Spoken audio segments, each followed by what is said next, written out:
Avez-vous déjà imaginé posséder le pouvoir d'arrêter le temps? Représentez-vous un instant éternel où tout se fige, où le monde demeure pour toujours enveloppé dans un silence immuable. Toute forme de mouvement s'éteint, la lumière reste captive en son lieu, et une quiétude profonde, impénétrable, embrasse l'univers entier. Cela n'est pas une simple chimère, mais un concept que les physiciens explorent avec une ardeur infatigable depuis des décennies. Il nous conduit aux abysses absolus de la froidure cosmique.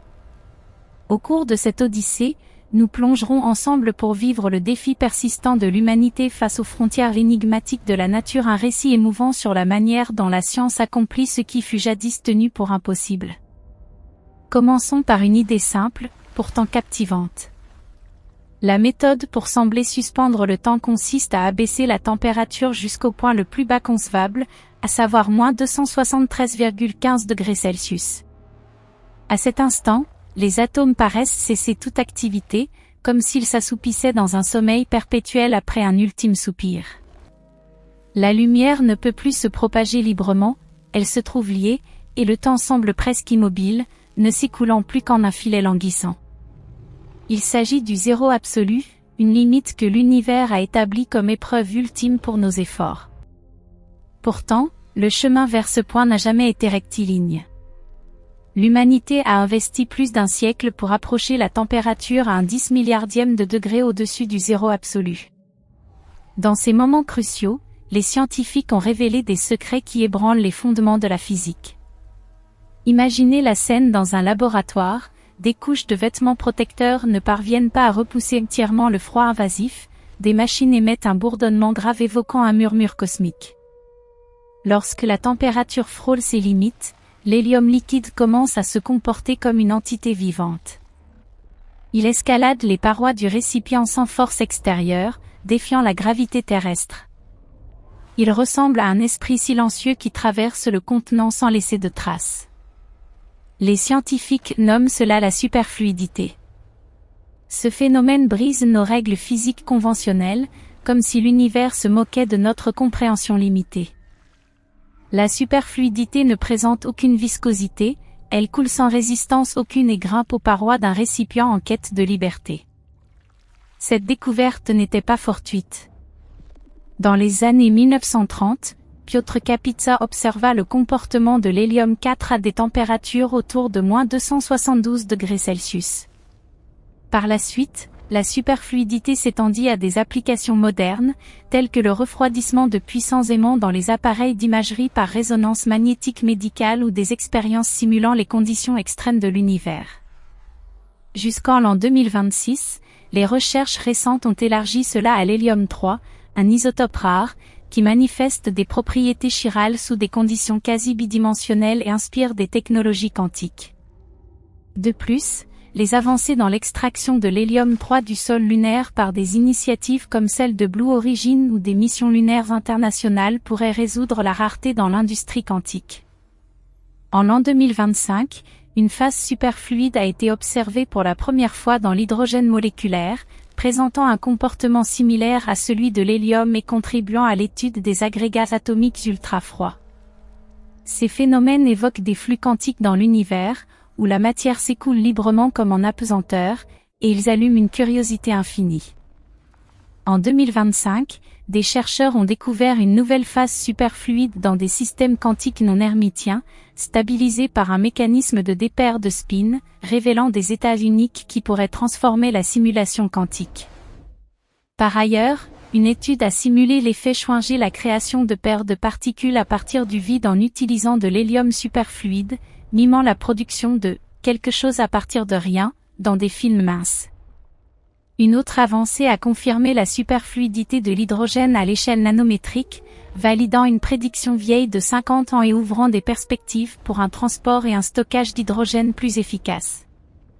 Des structures poreuses d'hélium 4 superfluide immergées dans des nanoclusters de néon azote ont été proposées pour des chambres de projection triphasées détectant des particules sombres, reliant la superfluidité à la quête de la matière noire.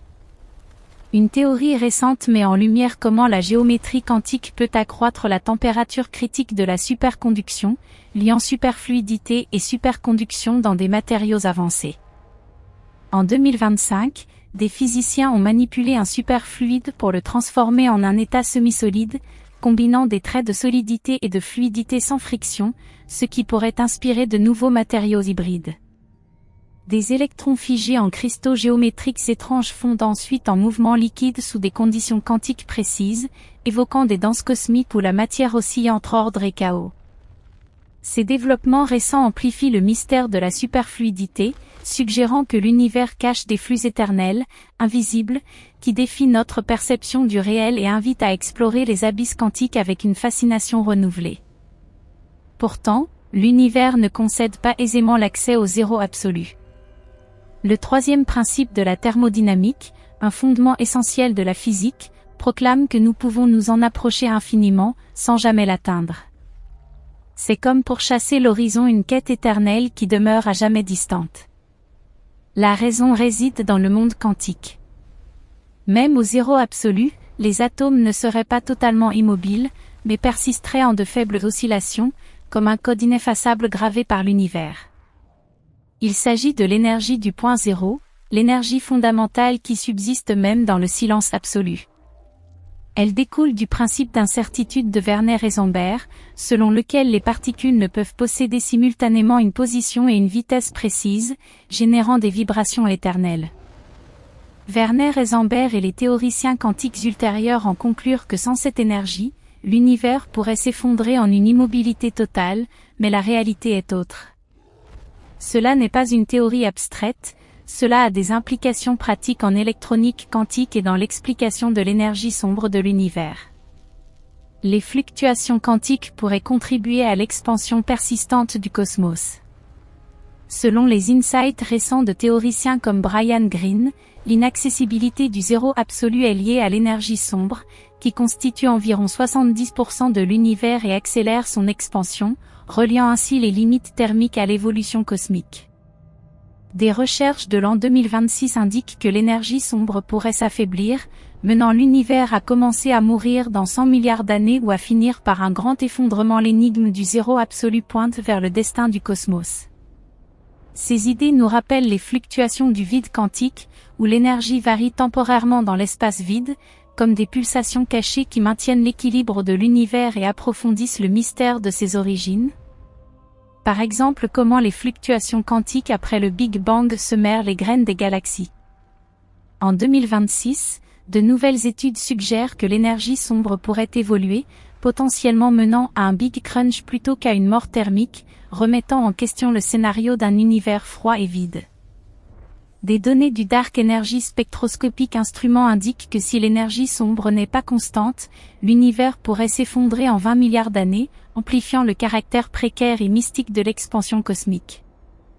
Des théories proposent que les fluctuations quantiques du vide au Big Bang aient initié non seulement la matière mais aussi l'énergie sombre elle-même, reliant le microscopique au macroscopique dans une danse éternelle de création et de destruction. Poursuivons notre voyage. Lorsque l'humanité atteint des températures des milliers de fois plus froides que les endroits les plus glacés de l'univers, un phénomène ébranle l'âme entre les atomes, une perte collective de mémoire. Des milliers d'atomes oublient soudain leur identité individuelle et pensent, agissent comme une seule entité. Cela n'est pas de la science-fiction. En l'an 1995, Eric Cornell et Carl Wieman, aux États-Unis, au Joint Institute for Laboratory Astrophysics dans le Colorado, refroidirent un nuage d'atomes de rubidium à des valeurs proches du zéro absolu.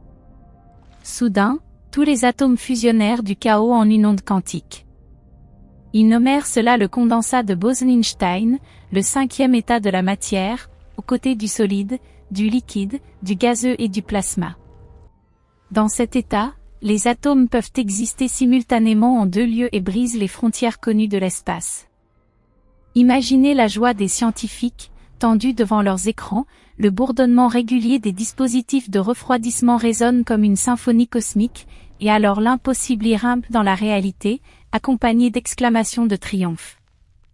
Le condensat de Bose-Einstein n'est plus qu'une découverte, il ouvre des potentiels pour l'informatique quantique, qui traite l'information à des vitesses inimaginables, ou la simulation de trous noirs en laboratoire pour mieux comprendre l'univers. Jusqu'en l'an 2026, les percées récentes incluent la génération de condensats de Bose-Einstein moléculaires par micro-ondes dans des institutions comme l'Université Columbia, permettant des états dipolaires durables et des voies pour des simulations quantiques et de nouveaux matériaux. En l'an 2025, dans des jonctions Josephson atomiques, l'étape Shapiro a été reproduite dans des condensats de Bose-Einstein. Liant superconduction et superfluidité, des condensats binaires avec corrélation non classique et des formes moléculaires superfluides dissipatives trouvent des applications en capteurs quantiques, médecine de précision et sécurité des réseaux, amplifiant les phénomènes de tunnels quantiques. Ces avancées évoquent une harmonie quantique dans l'univers, où la matière danse en un rythme unifié et attise la curiosité. De plus, des études récentes montrent que les condensats de Bose-Einstein peuvent simuler les fluctuations quantiques de la phase précoce de l'univers, aidant à comprendre comment l'énergie du vide propulse l'expansion et présente des liens possibles avec la matière sombre. En 2025, des scientifiques ont réalisé un saut quantique dans le 5e état de la matière, déverrouillant des secrets quantiques. Des expériences révèlent une limite de vitesse pour l'étalement de la cohérence spatiale lors de la formation d'un condensat de Bose-Einstein faiblement interactif. La première observation d'une condensation de Bose-Einstein de paires de magnons liés a été rapportée, où des paires de magnons forment un état quantique exotique. Un état quantique exotique a été atteint après une quête de décennies, potentiellement formant la base de nouveaux ordinateurs quantiques. La première condensation de Bose-Einstein dans des magnons a choqué la science, défiant les formations traditionnelles. Le premier condensat de Bose-Einstein à Berlin avec des atomes de dysprosium marque un jalon. Les dynamiques spatio-temporelles d'un condensat de Bose-Einstein de magnons dans des films ferromagnétiques minces ont été investiguées en présence de désordre. Une condensation de Bose-Einstein de photons dans un potentiel annulaire couplé à 4 sites a été observée. Des travaux récents rapportent une réalisation d'un cristal temporel sous forme de condensat de Bose-Einstein de magnons dans l'hélium-3 superfluide. Deux groupes de physiciens ont créé un ensemble quantique étrange d'atomes appelé condensat de Bose-Einstein à partir d'un type fondamentalement différent de boson. Ces développements récents amplifient la mystique du condensat de Bose-Einstein, suggérant que l'univers est tissé de vagues collectives où l'individuel se fond dans l'universel, invitant à une contemplation profonde sur l'unité quantique du cosmos. Comment l'humanité a-t-elle découvert ce domaine interdit? Il y a 2 siècles, en l'an 1787, le scientifique français Jacques-Charles posa les bases par des expériences sur les gaz, et en l'an 1802, Joseph Gay-Lussac confirma et publia cela. Dans un laboratoire modeste à Paris, à la lueur des bougies scintillant dans des tubes de verre, Gay-Lussac enferma des gaz dans des tubes, les chauffa et les refroidit, notant scrupuleusement les changements de volume. Le résultat fut stupéfiant, indépendamment du type de gaz, le volume diminuait à chaque abaissement d'1 degré Celsius d'une quantité fixe. Tracés sur des diagrammes, les lignes convergeaient à moins 273 degrés Celsius, comme si le volume du gaz disparaissait. Pourtant, la matière ne disparaît pas, c'était la limite imposée par l'univers. Plus tard, elle fut précisée à moins 273,15 degrés Celsius par des méthodes affinées. Telle est l'origine du zéro absolu, une cage mathématique que l'humanité défie sans relâche. Sans renoncer, au début du XXe siècle, une course s'engagea.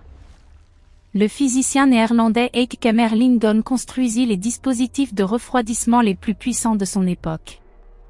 Une nuit de l'an 1911, il abaissa le mercure à moins 269 degrés Celsius et mesura la résistance. L'aiguille resta à 0. D'abord suspectant une panne d'équipement, il reconnut bientôt la superconduction. Dans la superconduction, le courant circule sans perte et pourrait perdurer jusqu'à la fin de l'univers. Un aimant dans un matériau supraconducteur manifeste l'effet Meissner, excluant totalement le champ magnétique et créant un vide magnétique, si bien que des objets lévitent comme portés par des mains invisibles. Cela permet des trains à lévitation magnétique atteignant des centaines de kilomètres par heure. Les intersections récentes de superfluidité et superconduction, comme le filtrage d'entropie lors de l'extraction d'hélium-3 en 2025, souligne les techniques de filtrage quantique et renforce les technologies à température extrêmement basse. En l'an 2026, des hydrates ternaires sous haute pression ont été identifiés comme signe de superconduction à température ambiante.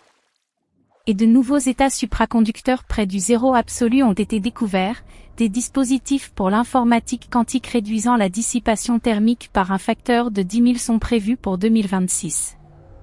Des années plus tard, dans l'hélium à moins 271 degrés Celsius, il fut liquéfié, mais différemment des liquides ordinaires, viscosité nulle, il escalade les parois des récipients et s'infiltre par des fissures atomiques, comme doté d'une volonté propre. Lors de la première observation, les scientifiques doutèrent et changèrent de contenant, mais l'hélium s'échappait obstinément. Cela éveille de profonds mystères, comme si l'univers révélait ses secrets à travers ces gouttes froides. De plus, des investigations récentes sur la superfluidité chirale dans l'hélium-3 sous conditions quasi bidimensionnelles montrent qu'elle est stable sur tout le diagramme de phase et s'étend à des limites quasi bidimensionnelles, suggérant des structures bidimensionnelles dans l'univers, comme le comportement quantique près de l'horizon des événements des trous noirs. En 2025, un nouveau supraconducteur brise les règles que les physiciens pensaient fixes, avec seulement les surfaces externes devenant supraconductrices. Un matériau supraconducteur prometteur a été découvert avec l'aide de l'intelligence artificielle, le césium-vanadium antimonide offrant des applications comme supraconducteur à haute température. Des physiciens du Massachusetts Institute of Technology ont observé des preuves clés de superconduction non conventionnelle dans du graphène trilaminé torsadé à angle magique. Des scientifiques ont déverrouillé un mystère de la superconduction sous pressions écrasantes dans l'hydrure de soufre H3S. 3 matériaux distincts ont vu la découverte de la superconduction en 2024, étendue en 2025. Un état électronique anomalique ouvre la voie à la superconduction à température ambiante. L'impact de l'anharmonicité ionique sur la superconduction dans les hydrures métalliques a été étudié. Des physiciens de l'université de Houston ont atteint un jalon majeur en avançant la superconduction à température ambiante via un protocole de trempe sous pression. Un physicien de Stanford vise à créer des matériaux pour les supraconducteurs de nouvelle génération en avançant le champ de la géométrie quantique. Ces avancées récentes soulignent le caractère énigmatique de la superconduction, évoquant un univers où l'énergie coule éternellement, défiant la dissipation et invitant à une quête plus profonde des forces cachées qui gouvernent le cosmos. Où en est l'humanité aujourd'hui? En l'an 2003, le Massachusetts Institute of Technology refroidit du sodium à un 50e de millième de degré au-dessus du zéro absolu. En l'an 2022, une équipe de l'université de Brême en Allemagne lança un appareil d'une tour de 120 mètres et atteignit 38 trillionième de Kelvin 10 après la virgule. Durant ces 2 secondes de chute libre, la tour devint l'endroit le plus froid de l'univers. Jusqu'en l'an 2026, les rapports de l'Administration nationale de l'aéronautique et de l'espace des États-Unis et des institutions scientifiques européennes indiquent que ce record n'a pas été surpassé, mais les expériences persistent pour s'en approcher davantage. Stanford a récemment découvert des cristaux exotiques près du zéro absolu qui améliorent les propriétés optiques et électriques et permettent des percées en transmission de signaux quantiques, menant à des dispositifs à température ambiante et réduisant le besoin de refroidissement extrême. De plus, des signaux anormaux près du zéro absolu pointent vers des secrets de la matière sombre. L'expérience Crocodile a capturé des niveaux d'énergie avec une sensibilité record. Ces progrès nous font réfléchir aux fluctuations du vide quantique, qui à l'échelle cosmique influencent les ondes gravitationnelles et la formation des galaxies, liant le microscopique de la froidure au macroscopique du mystère. En 2021, des scientifiques ont brisé le record de la température la plus froide mesurée en laboratoire à 38 trillionième de degré au-dessus du zéro absolu. Des techniques caractérisent les phases des superfluides changeant en supersolides et vice-versa. La température la plus basse que la matière a été refroidie est 38 picokelvin.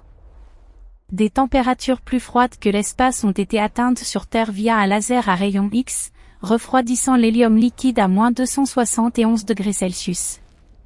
Ces records récents amplifient le caractère mystique des basses températures, suggérant que l'univers nous défie de plonger plus profondément dans ces abysses gelés, où le temps lui-même semble suspendu. Existe-t-il dans la nature une telle froidure? Oui, dans la constellation du Sagittaire, à 5000 années-lumière, se trouve la nébuleuse du Boomerang. Un nuage de gaz d'une étoile mourante s'étend à une vitesse de 500 000 km/h et se refroidit comme lors de la décompression d'un gaz. La température y est de moins 272 degrés Celsius, seulement 1 degré au-dessus du zéro absolu.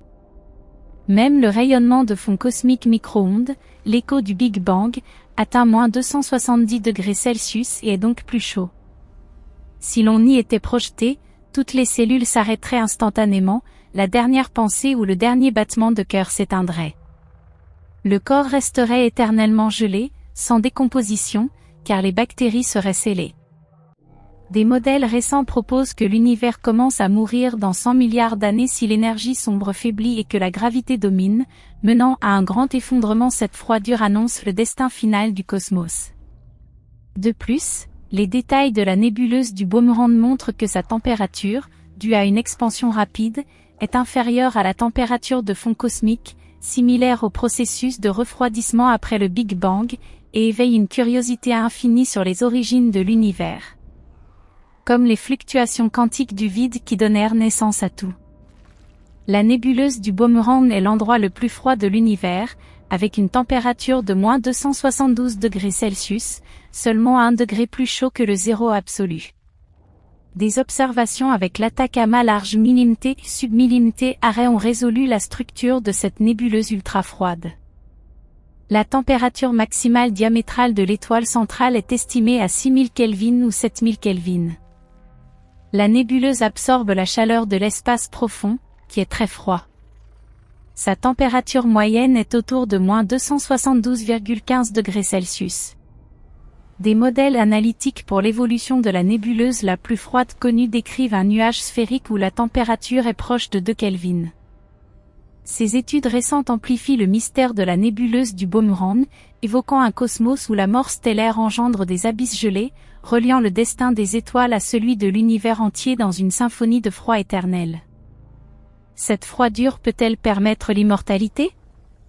Théoriquement oui, en arrêtant l'horloge biologique. Pourtant, la conscience requiert un mouvement atomique. À l'immobilité, l'existence cesse. Ce paradoxe, une existence éternelle sans perception. L'univers avance vers ce point froid terminal par l'entropie croissante, où la chaleur s'écoule des endroits chauds vers les froids jusqu'à l'équilibre. Les étoiles se consument, les trous noirs s'évaporent par le rayonnement de Hawking. Après environ 10 à la puissance 100 années, tous les trous noirs disparaissent, et l'univers entre dans une immutabilité éternelle. C'est la mort thermique, où le temps perd son sens et ne reste que le silence infini. Les insights de Stephen Hawking sur les trous noirs et l'entropie, les implications cosmiques de Brian Greene lient le zéro absolu à l'énergie sombre, qui accélère l'expansion et explique le destin de l'univers. L'énergie sombre constitue 70% de l'univers. Des théories récentes affirment que son effondrement pourrait mener à un grand déchirement ou effondrement, approfondissant l'énigme. Des interprétations nouvelles des lois de la thermodynamique suggèrent que l'hypothèse de la mort thermique n'est pas inévitable, ouvrant des possibilités pour une vie persistante dans l'univers. L'univers verrouille l'espace à la vitesse de la lumière et le temps au zéro absolu, isolant la vie sur une île. Pourtant, peut-être une civilisation brisera-t-elle un jour ses limites. Jusque-là, le zéro absolu nous rappelle, l'ultime n'est pas le feu, mais un silence mortel qui s'approche à chaque seconde. Appréciez maintenant la chaleur, l'air chaud est une exception transitoire, le froid la norme. Dans des sources comme Wikipédia, le National Institute of Standards and Technology des États-Unis, les institutions du prix Nobel ainsi que les contributions de scientifiques comme Carmela Padavik-Callaghan sur X, la superfluidité de l'hélium-3 est examinée dans des expériences fondamentales, et les condensats de Bose-Einstein servent aux capteurs quantiques et aux simulations de systèmes multipartiels. Les conclusions de Stephen Hawking sur les trous noirs et l'entropie, la signification cosmique de Brian Greene lie le zéro absolu à l'énergie sombre, qui constituent 70% de l'univers et accélèrent l'expansion. Des discussions sur X relatives au prix Nobel mettent en lumière le tunnel quantique dans les condensats de Bose-Einstein, qui sert à la sécurité des réseaux et à la médecine de précision et approfondit des énigmes cachées pour éveiller la curiosité. En conclusion, nous remercions chaleureusement tous les scientifiques mentionnés, les pionniers des expériences sur les gaz Jacques Charles et Joseph Gay-Lussac, le découvreur de la superconduction Heike Kamerlingh, l'observateur de la superfluidité Piotr Kapitsa, les réalisateurs du condensat de Bose-Einstein Eric Cornell et Carl Wieman, les détenteurs de records de l'Université de Brême, du Massachusetts Institute of Technology, du Joint Institute for Laboratory Astrophysique ainsi que des figures comme Werner Heisenberg, Stephen Hawking et la communauté scientifique mondiale. Leurs contributions persistantes, leurs efforts silencieux et leur dévouement infatigable au savoir illuminent les recoins obscurs de l'univers et inspirent les générations futures. De plus, nous remercions les théoriciens contemporains qui explorent le vide quantique et la mort thermique de l'univers. Leurs insights relient le mystère du zéro absolu aux origines quantiques du Big Bang et suscitent des imaginations infinies d'expansion éternelle et de multivers possibles.